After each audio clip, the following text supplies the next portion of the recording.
Ya Rabbi nusretini gönder. Ya Rabbi biz aciz kaldık. Seni emdad et Allah'ım. Ya Rabbi sen Filistinleri galip eyle. Zîbetun minhum ma'arratun bi gayrin.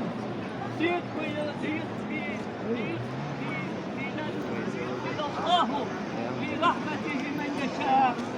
Ev tezeyyenu ma'azzebna ellezîne keferu minhum azâben elîmâ.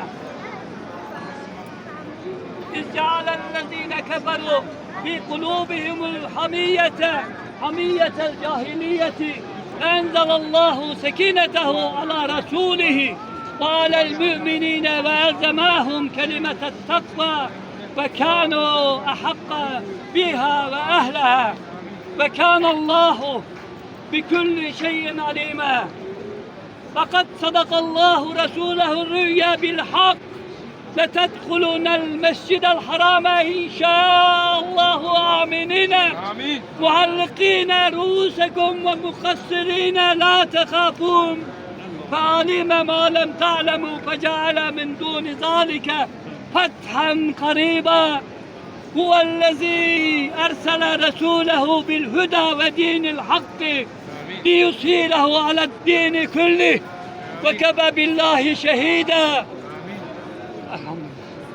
Allah'ım İslam'a, Müslümanlara yardım et ya Rabbi. Amin. Ümmeti Muhammed'in üzerindeki belaları kaldır Allah'ım. Ümmeti Muhammed'e birlik ihsan et Allah'ım. Amin. Allah'ım Filistinli kardeşlerimize yardım et ya Rabbi. Amin.